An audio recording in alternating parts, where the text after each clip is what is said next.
Welcome back, everybody, to Forged Youth Legacy Within. In today's episode, I got the opportunity to sit down with Dr. Joel Kerr, who is the founder of BASE, and he is just a genius when it comes to movement, manual medicine, and building athletic power, speed, and confidence from the ground up. I met him at a Canadian Elite Basketball League game, and he was actually the strength and conditioning coach for one of the opposing teams. And he just stood out to me as somebody who kept himself very calm, cool, and collected throughout the game, and that energy was contagious. So I actually approached him after the game and asked him if he'd be a guest on the show. And this is the result. So enjoy. Dr. J. Yes. I am so glad that you're here with me today because there is a lot going on in the world of recovery. And I don't even have a question to necessarily start us off with because I really think it's important for me just to say, what do you think is important for youth athletes to know about recovery?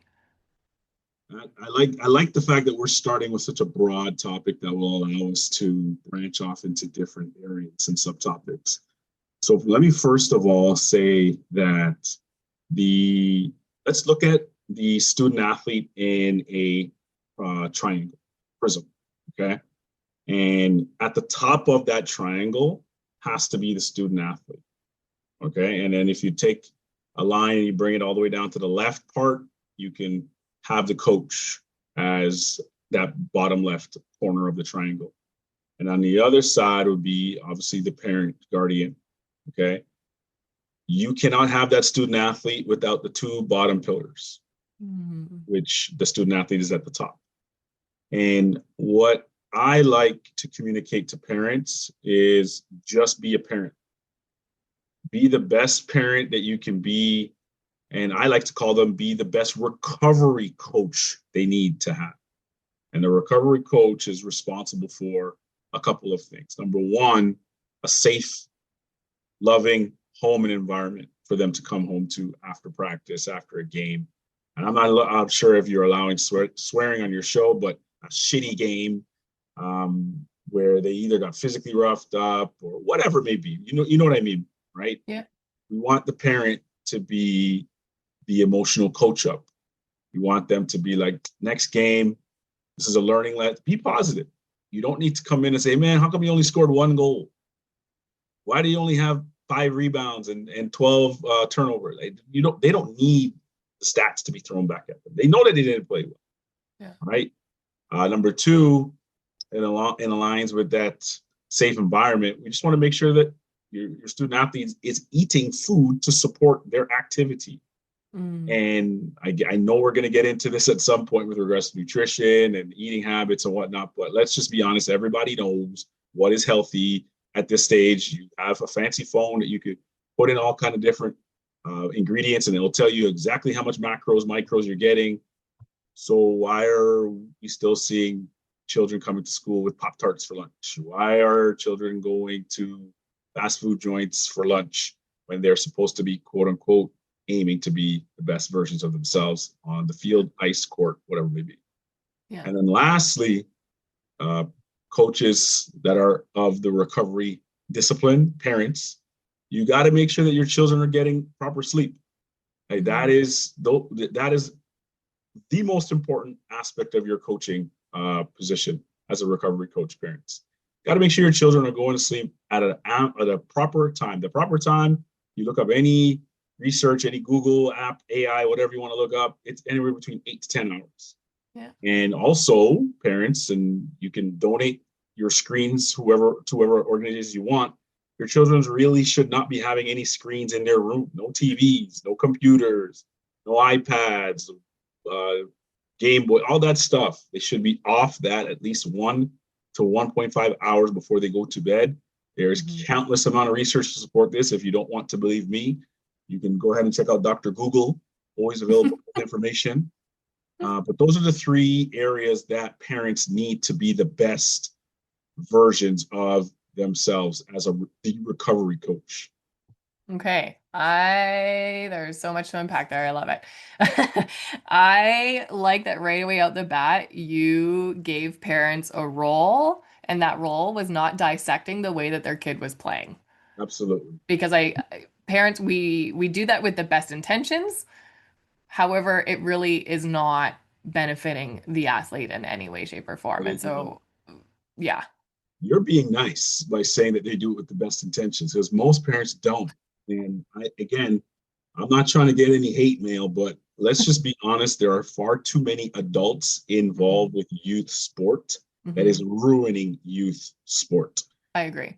Yeah. And it starts at the home. And if the parent, one of them, the mom or the dad, wanted to be the next whatever, and they didn't make it, guess who has the weight of the world and potentially the financial um, exit for the whole family? This kid Hmm. that's pretty good at a sport, this kid that is artistic, whatever it may be. Yeah. That's not good parenting, and that's dangerous, in my Yeah. humble opinion. Yeah. No, I agree with that. And I had a set of parents of an Olympic cyclist on here to talk about what it was like to raise an Olympian. Mm-hmm. And that was the biggest takeaway that they said for people to hear was that they were there to cheer everything and to make, yeah, like you said, make sure the environment was a healthy one in all aspects that they could control. And besides that, the sport was Tyler's. And he had to carry his own bike and show up to practices and do all that thing, because he was the athlete, they're the cheerleaders. Chuckling because I'm doing some work with some pro hockey players right now as they prepare for the upcoming season. And as I as I watch some of the parents come inside the rink and I see the kid carrying their own hockey bag, I go up to the parent and I shake their hand and I say, "Thank you for doing this." And the good parents, they look at me dead in the eye and they say, "If he can't carry the bag, he can't play." And I Yes. said, "I rate that." Yeah. I hate seeing the parents carrying the bag and the kids just on their damn phone watching into the rink. I'm like, bro, what do you think you are? You know, like, what is going on here? This is bizarro world. You Yes. should Yeah. carry your own damn bag. Yeah. So the other thing that you mentioned was sleep, being off phones, and like nutrition. Mm-hmm.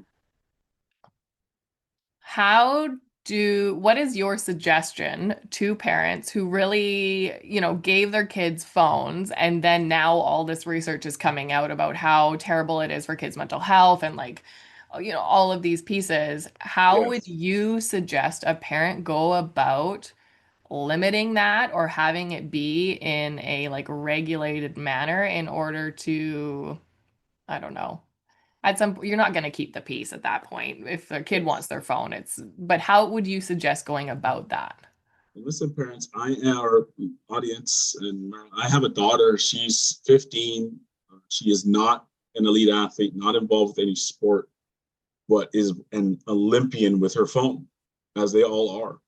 And it is definitely a constant battle. Mhm. Um, but I'm not going to say that I have all the answers. But Yeah. with us speaking specifically to this population of young people, they can't be like every other kid, Yeah. because if they are like every other kid, then they're not going to be the great athlete that they want to be. So it's in a situation in this world where people think you can do whatever you want and still get the same results. It does not work that way. So if we have a student athlete that is trying to aspire to be a future Olympian or future professional athlete, they're going to have some sacrifices. And guess what? One of those might have to be sitting on your phone watching TikToks for 5 hours. Yeah. Yeah. That is such a good way to put that about how if you're striving to be the best of the best, then you can't act like the rest. Like Correct. you have to set yourself apart from them. Mm-hmm. And yeah, yeah. That's Okay. something. That's a message that I reiterate to every parent group that I meet with. Like, Mm, what do you sit down with your child, no matter how old they are, 5, 6? yeah. Sun's coming to my face, as you can see. Um, you got to ask them, like, what are your goals?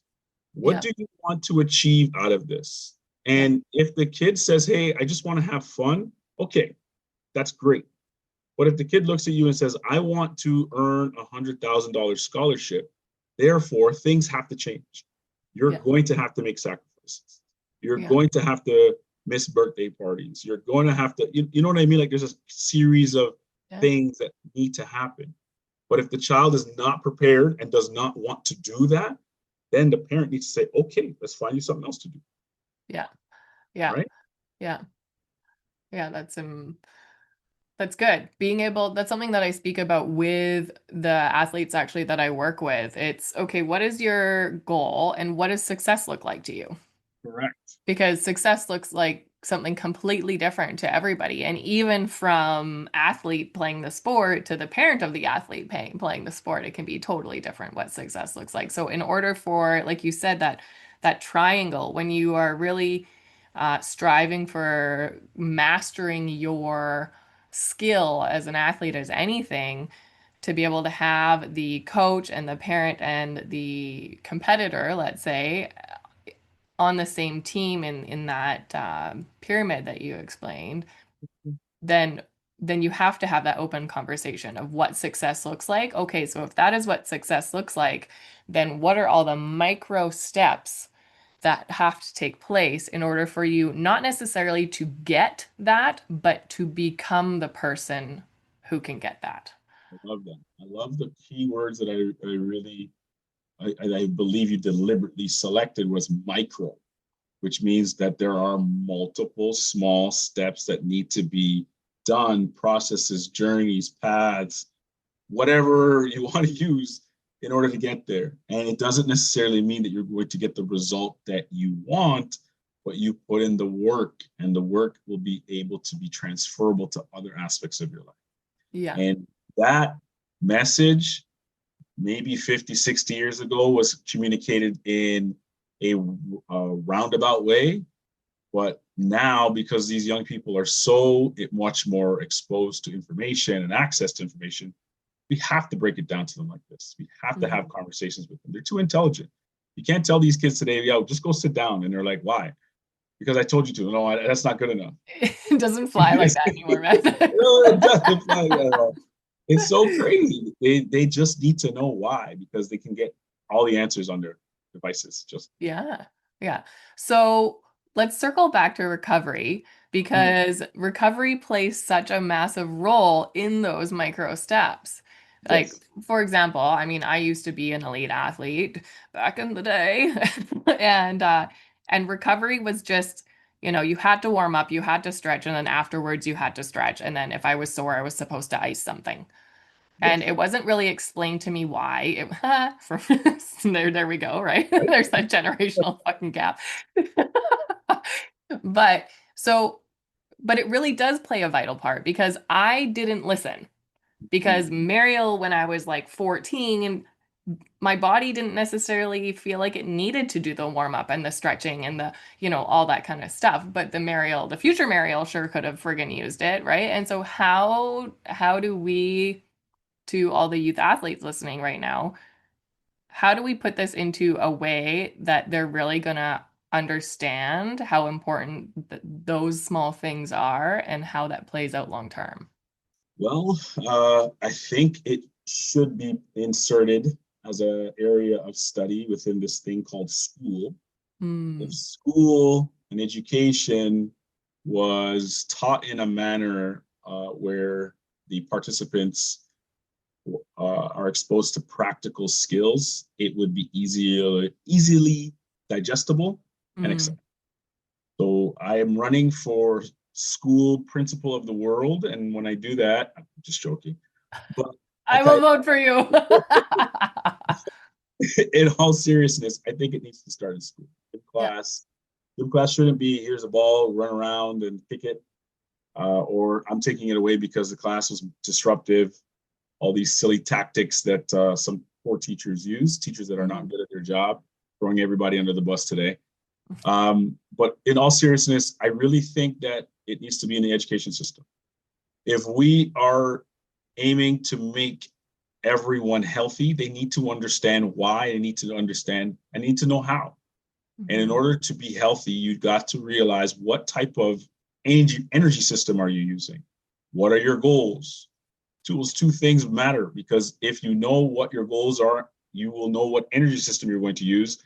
And therefore, you're going to know how much rest you need to do between each rep. And that's exercise science right there. And I think young people can be exposed to that at an early age. Okay. So it really does, from what I'm hearing, it really does change quite a bit from like age, maybe gender, what your goals are, like that changes your method of recovery quite a bit person to person. Is that correct?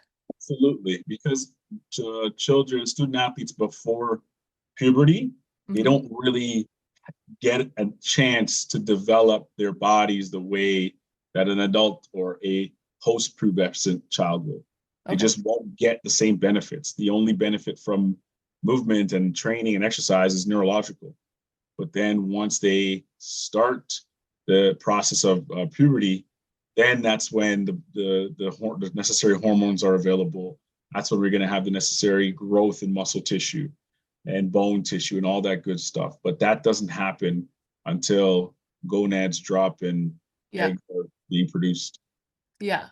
Okay. So there's so much, we were talking a little bit about this before I pressed record, that there's a lot of information out there on like TikTok and Instagram and all this kind of stuff about people doing certain workout routines or certain eating or, all of this kind of stuff. How do, let's say I am a 15-year-old girl who wants to get a full ride scholarship, let's say to the States and in volleyball, like how do I go about making sure that my body stays together, which it didn't, um, long enough to actually get me to where I'm going?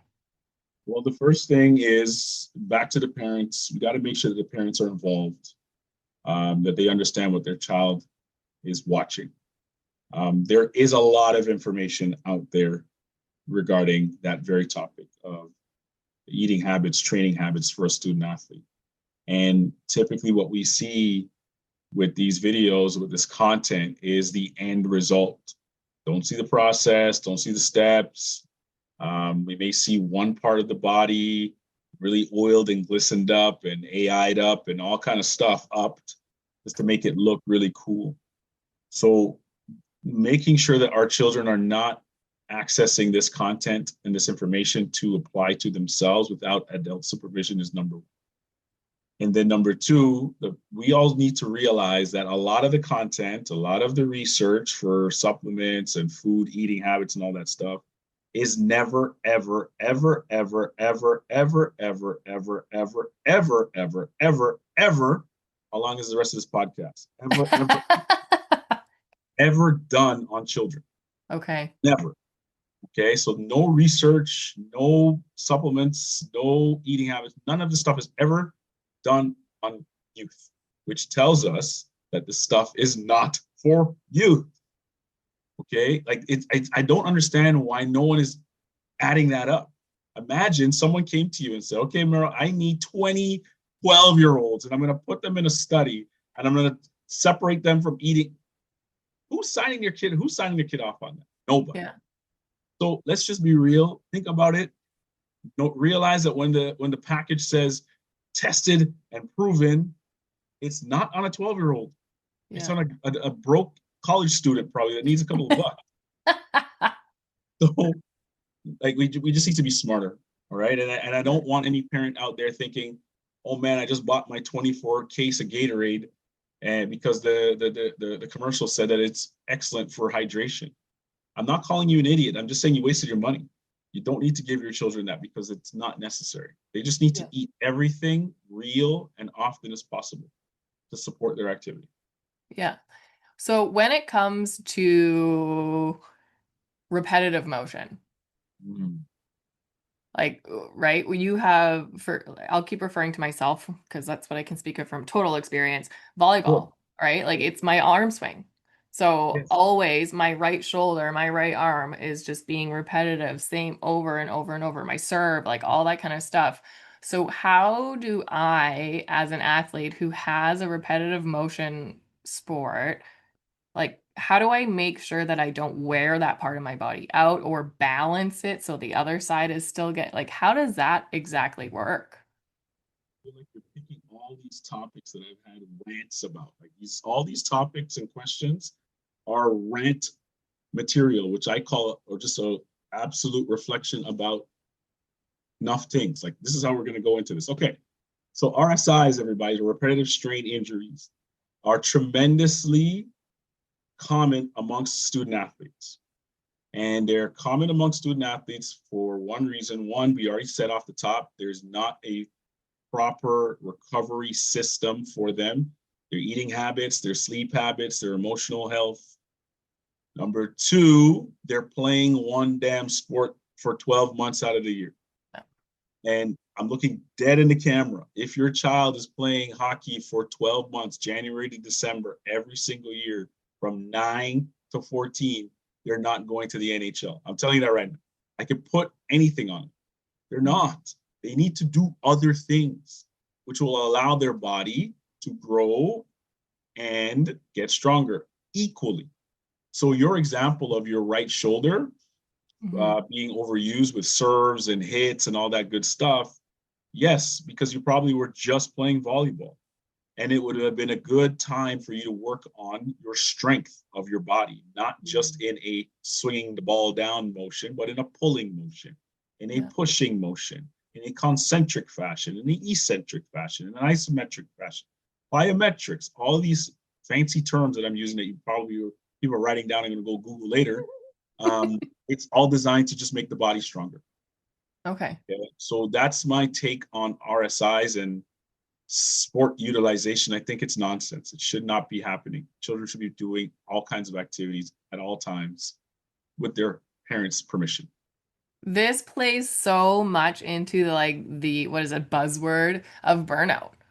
Oh, yes. Like 100%, because you're right. Like I was playing, I think I had 2 weeks off a year between school, club, camps, beach volleyball, you know what I mean? Like all of that kind of stuff.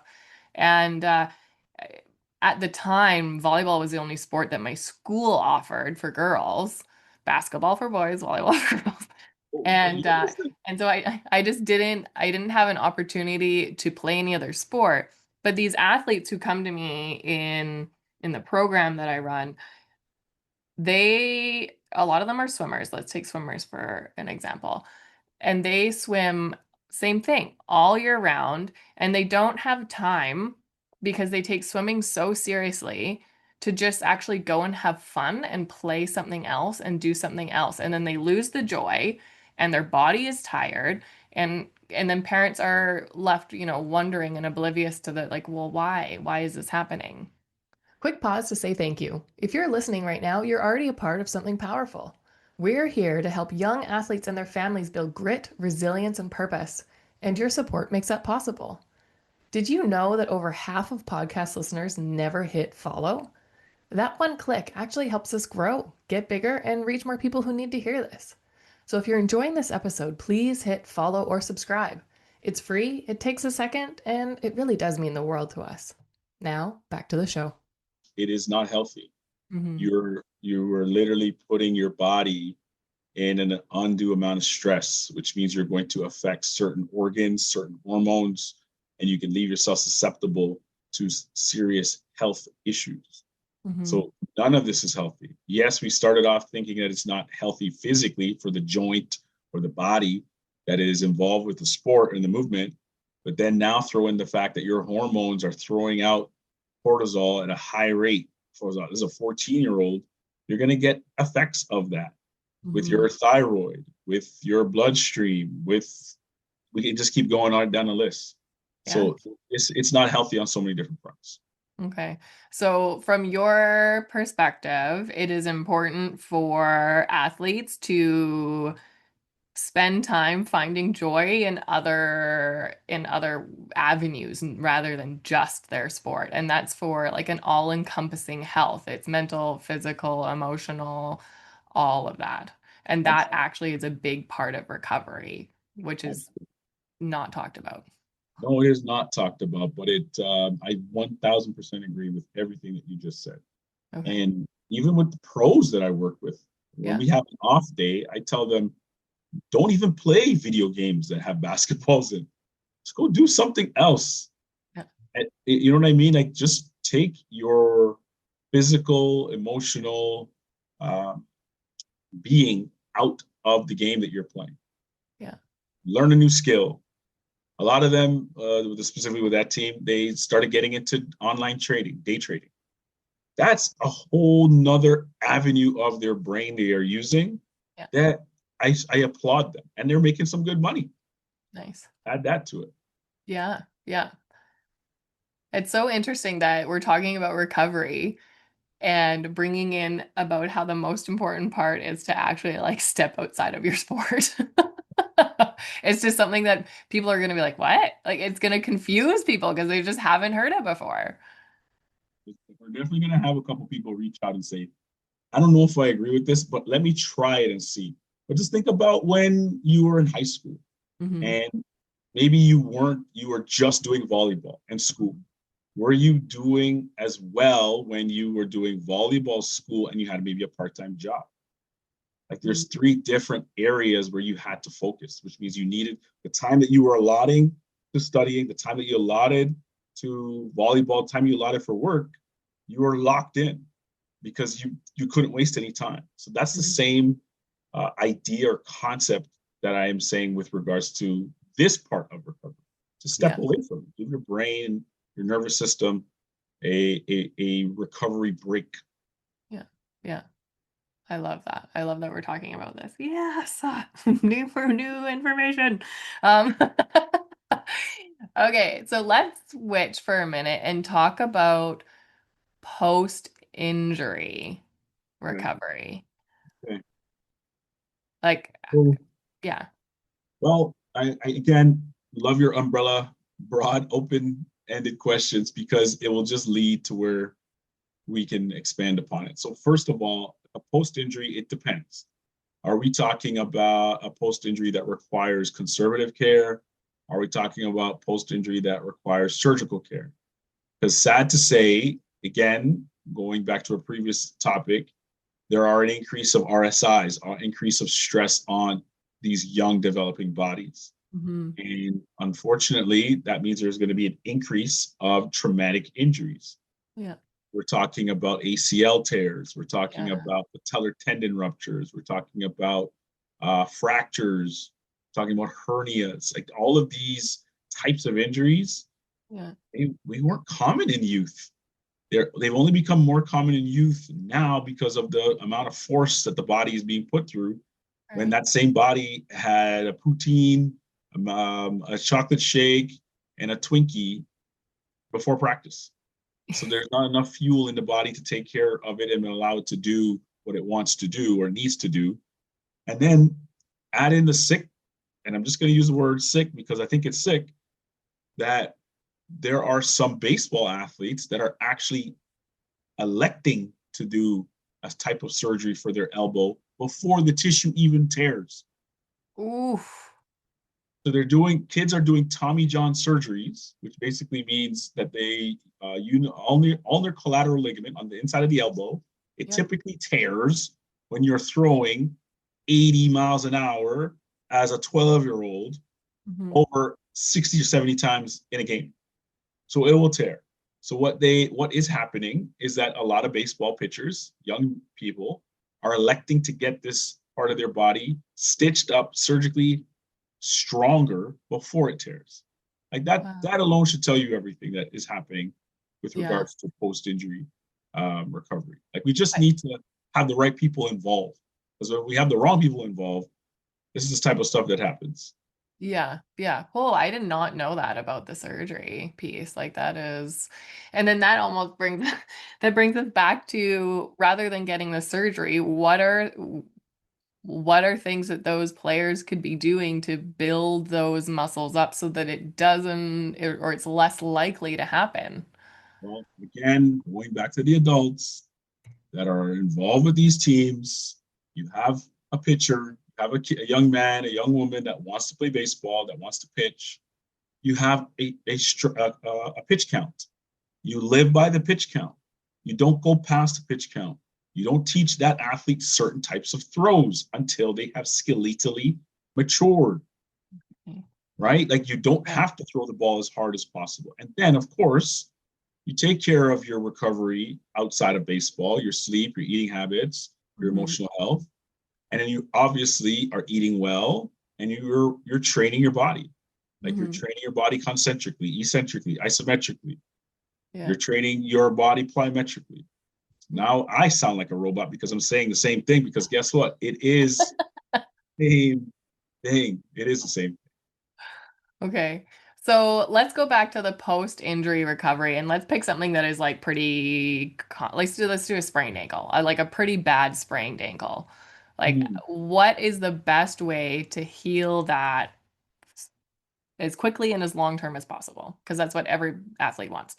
Great, great selection for a couple of reasons. One, I am a foot guy. I have my course in class that I teach to other coaches about the foot, the lower limb. And then number two, ankle sprains are the number one sports injury that athletes sustain, no matter what sport. If it's long as it's a pivot-based sport where you're on your feet, Mhm. ankle sprains will occur. So first and foremost, when you do sustain an ankle sprain, stop putting ice on it. Ice is for drinks. You have a very short window that you can actually ice. And even the way that they taught us in school how to ice is actually the wrong way to ice. So what we want to do is submerge the entire foot in cold water and ice. And if it's your ankle, you're not just putting the ice and water up to your ankle, you're putting it up to your calf. And you only do that, you have a short window, like I said, 24 to 36 hours. After that, ice is just for your drinks. And by the way, kids, you're not drinking drinks, it's for your parents' drinks. So that's number one. And then once you are trying to support the inflammatory phase and control it with the ice bath, then you want to get it moving. And you want to get it moving within the range of motion that you have. So first of all, you're walking. I know, again, there might be some hospital medical doctors that are going to come for me. You go to the hospital, you sprain your ankle, and then they're putting it in a hard ass boot. They don't know if anything's broken. They took x-rays, they're not sure, but they just want to sell you an $85 walking boot. For what? I, I Okay. don't get it. But again, hospitals, doctors, medical doctors, come for me if you want. But the point is, let's get some weight, tolerant weight on that foot. Because the more we immobilize it, the more we do not use it, the nervous system is going to say bye-bye, night-night. And then we got a whole bunch of other issues that we need to work with. Hmm. So with loading it sooner, we're telling the body, hey, you know what? I know something's wrong, but I'm going to be able to figure this out. And then I'm going to be able to figure it out, but I'm going to work within my capacity. And that's the language that we need to use better with our athletes, that let's work in your capacity. Let's work with what you got. Yeah. I didn't know the icing thing that you said earlier, the not the ice is for your drinks, not your ankle. I didn't know that until maybe like 3 months ago. And I heard it on, I think it was like Huberman Labs or something like that. Somebody was on there speaking about it. And I was like, what the hell? Like now, like it's been so long and Well, now here's I'm getting this information.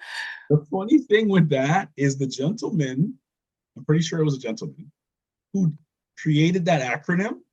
He, I think a year or two later, said, yeah, this is bullshit. Oh my gosh.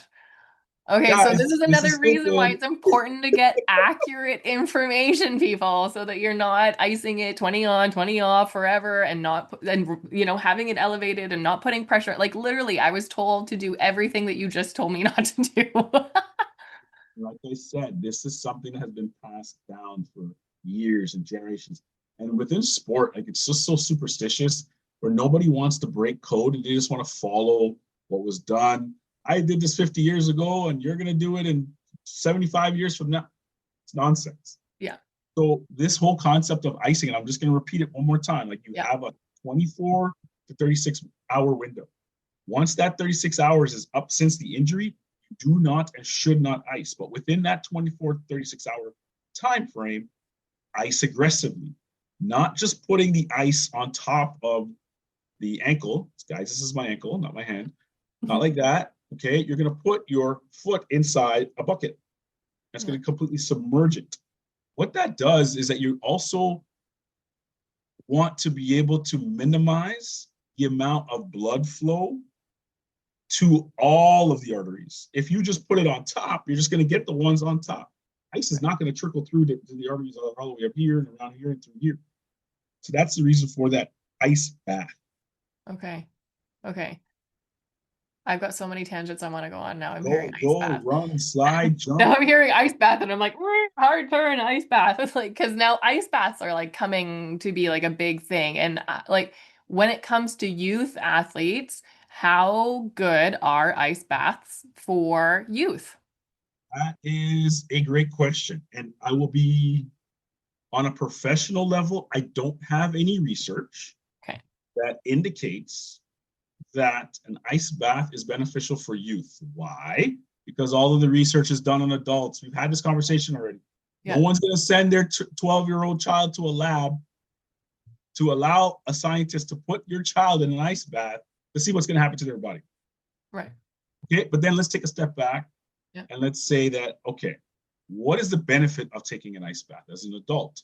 They say alertness. They Hmm. say it increases nervous system activity. It helps reduce heart rate. Like, does a 12-year-old need to have any of those things done? No. So therefore, ergo, maybe they don't need to do it. But Mm. with my my high school basketball team, I did prescribe it. Why? Because I wanted to mentally make them stronger. Yes. The last 30 seconds of your shower, turn the water to the complete end Yeah. cold. And it was nothing to do with physiological benefits. It had more to do with mental. I wanted them to, let's just be honest, I wanted them to suffer. I wanted them to get used to being uncomfortable. Yeah. Because when Yes. they get onto the sporting world or they get into the work world or the relationship world and things aren't going the way that they want, I don't want them running right out of the shower. I want them to be able to stand there and take it. Yeah, I If they agree have with that. Yeah, I agree with that. I have a 13-year-old daughter and I do cold dips. And but I do them in like natural places like waterfalls and rivers and to. all that kind of stuff.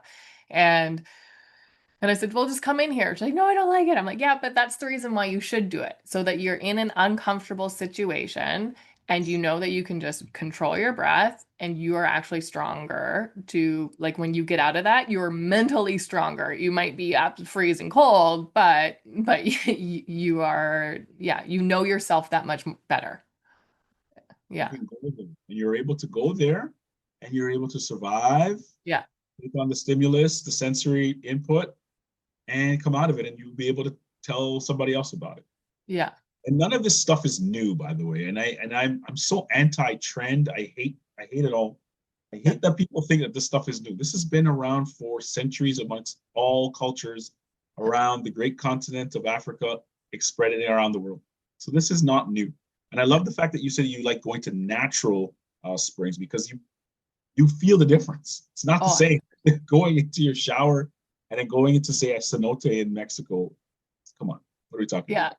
yeah, it's true. There's these boat access only waterfalls near us. And you can you kind of dock your boat and you do this hike all the way up and this big waterfall is coming down and it has a pool right underneath it that you can actually like climb into. And you can stand right underneath the water and feel it pelting your and it's of course it's like absolutely freezing cold. And it's one of my favorite places in the world. I freaking hate cold water. I do. I hate cold water, but I love going there and being in that because of the energy difference too. Like you and I have spoken a lot about energy over the past little while of knowing each other and you really can feel that connection and the like what is it negative ions that are coming off of that water and grounding you. I think that is just as important as the cold and getting through that. Yeah. That's a real statement. And for any families of student athletes of thinking about an idea for a trip, this place close to you sounds amazing. And how often do you get to go? I go as much as possible, like usually 2, 3 times a week. Wow, it's amazing. I definitely Yeah. need to check that out. Yeah, yeah. Next time you're in BC, I will show you.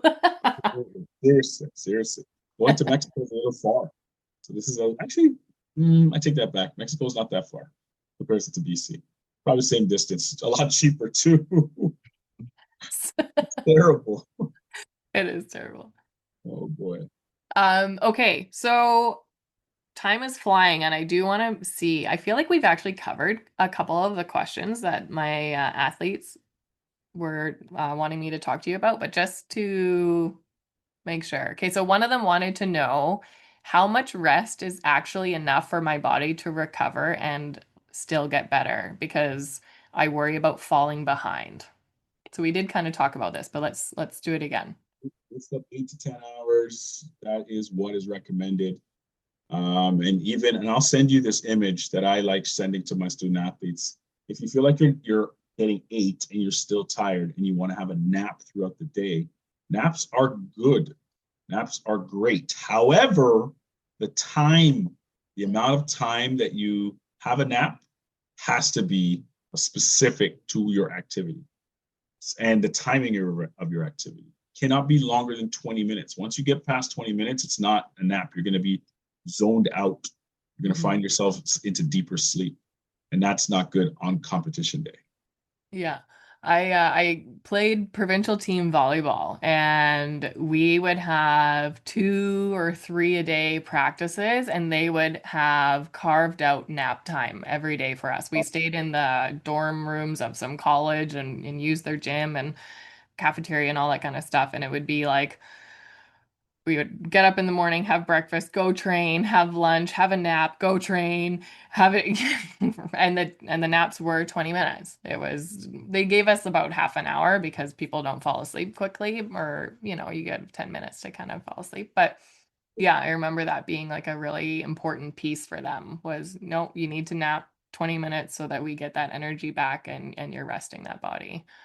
It's almost similar to the firmerizing system for babies when you want to try to sleep train them. Sleep Mm. activity nap, sleep activity nap, sleep activity nap.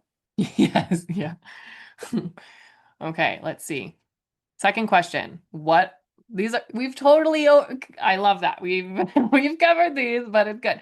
What are signs that I'm overtraining or not recovering properly, even if I'm still performing okay? Uh, Sickness, infections, appetite issues, skin issues, increased injury, Okay. fractures, strains of muscles, and just not the joy of the sport is gone. Yeah. Like you're just going through the motions. You are irritable. You are short tempered. All of these types of responses to overstress is in line with burnout.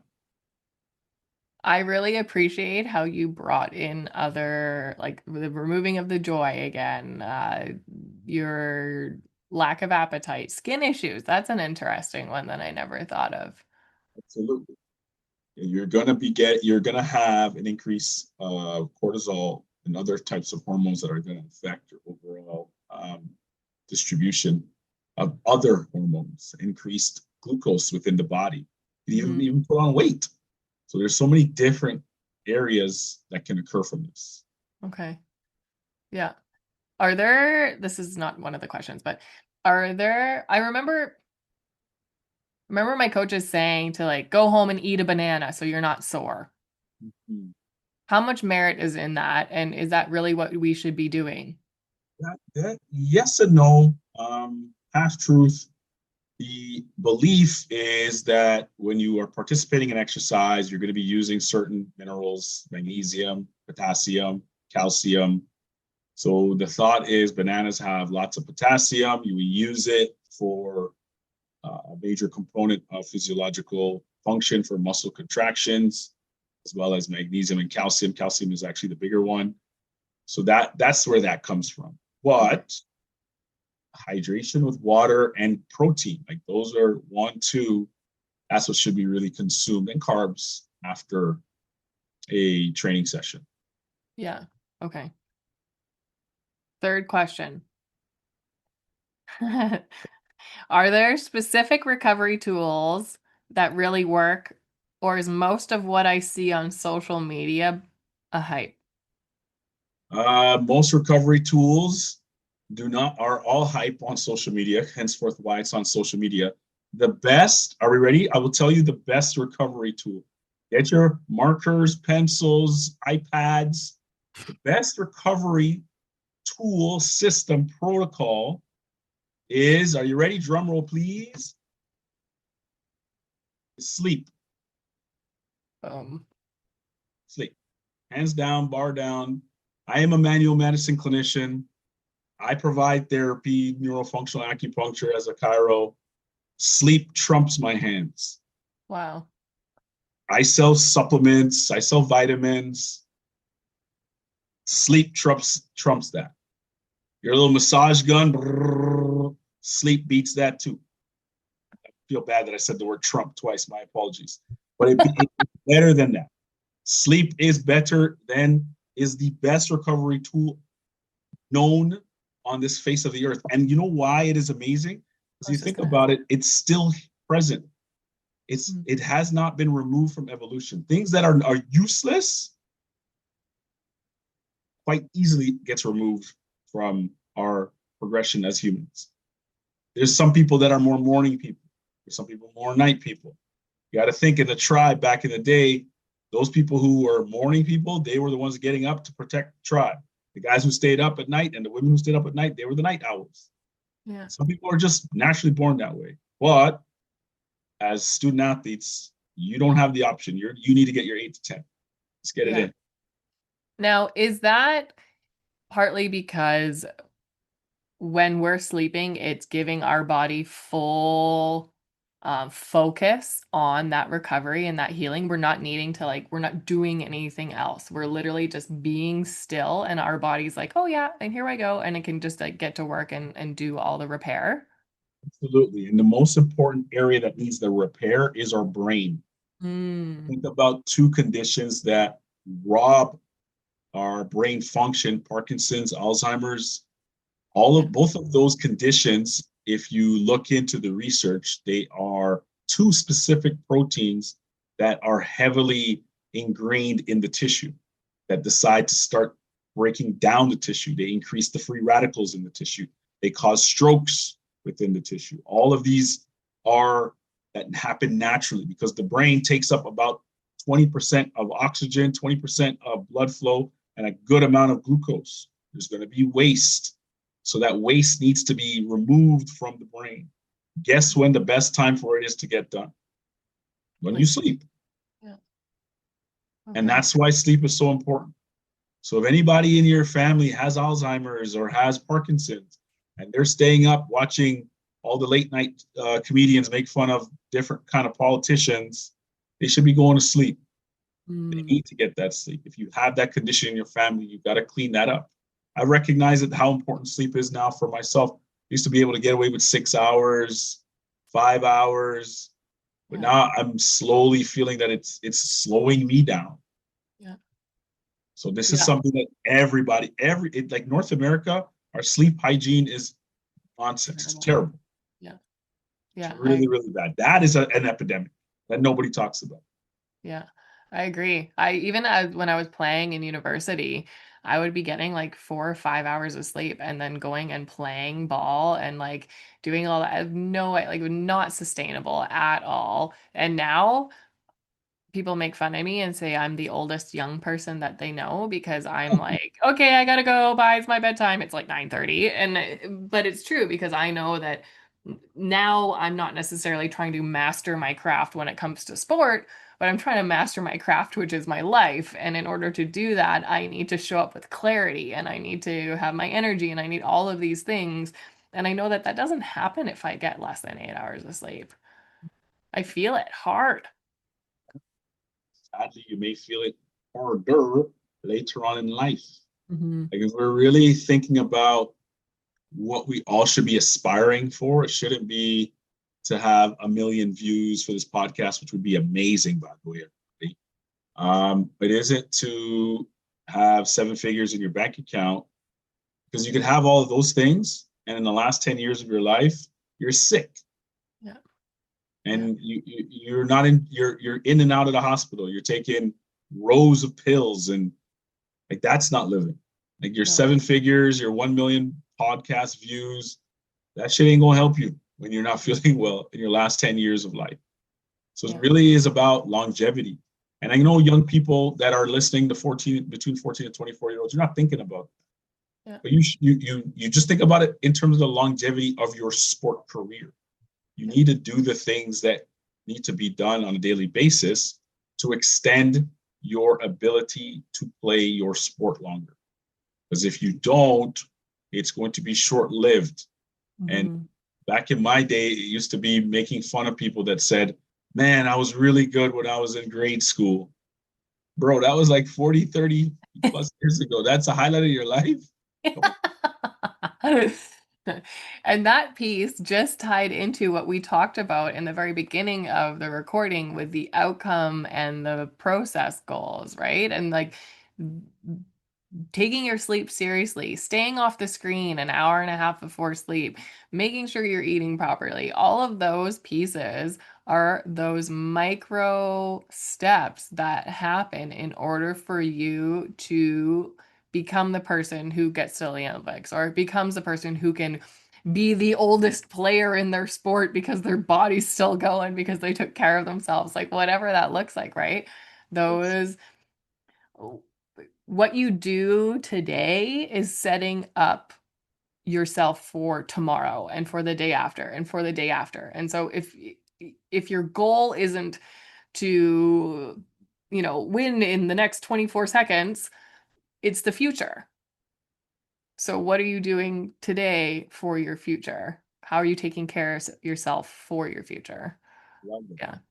And I agree wholeheartedly. I don't have anything else to add to that because, and I think this is applicable to everyone, not just student athletes. And I guess I'll throw one more lob to the parents out there.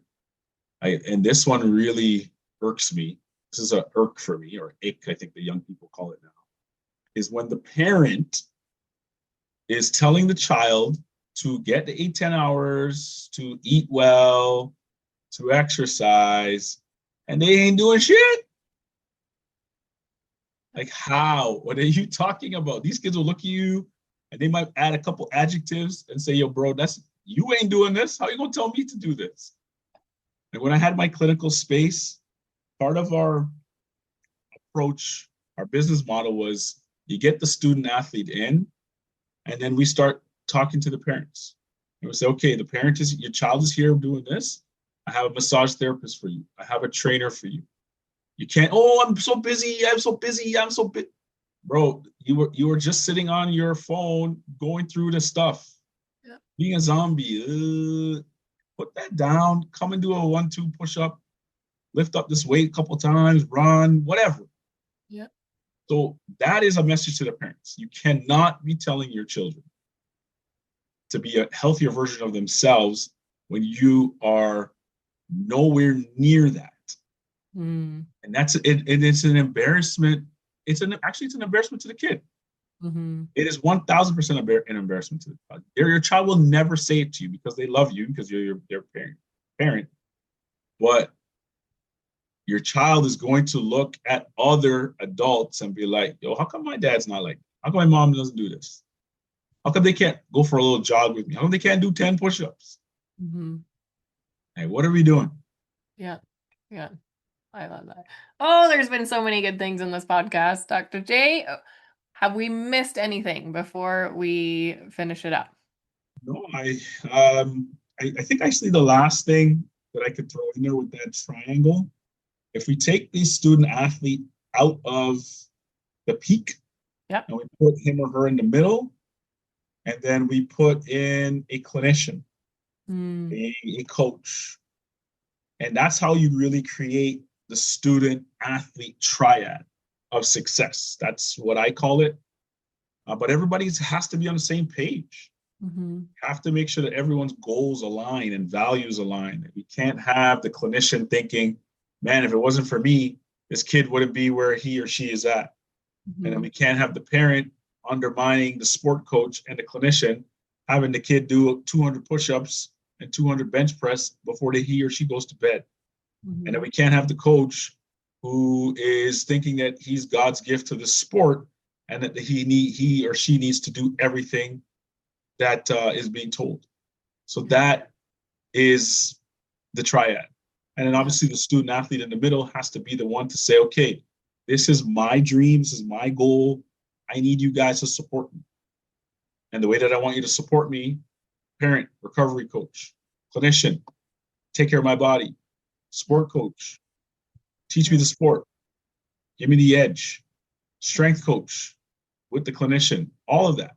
Yeah. I didn't Yeah. pick a square because square doesn't sound cool. Triangle is where it's at. That's awesome. Oh, thank you. I want to say thank you for taking time with us today. Thank you for doing all of the work, investing in yourself and in your own understanding of how there is more to training and recovery than just body, but it really is, the mind, the soul, the spirit, like, everything there, and that it is a team thing. So being able to get everybody in communication, everybody on board, and then allowing that athlete the opportunity to take full responsibility and rise with that. I think that's really, really powerful. So thank you And for your work. I know we need to end off, but I just wanted to add one more piece to that. Yeah. Is it's a triangle. It's not a 3D pyramid. And what I'm getting at is if you keep adding extra pieces to the triad, the student athlete is not going to know how to think for him or herself.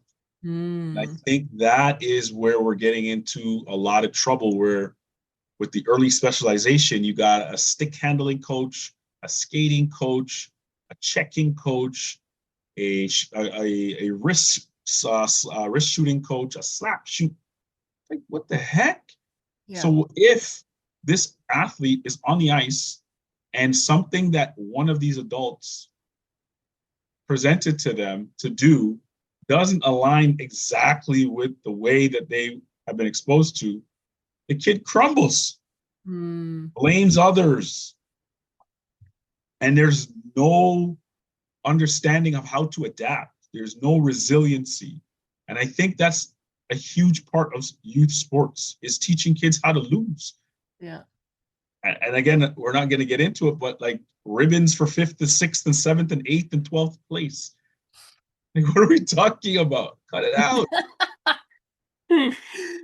I think that's ridiculous as well. There is like so much to learn Well, from losing and from failure as feedback and being able to perform under pressure. And when you can't, going back and dissecting it and figuring out what to change in order to do it better the next time.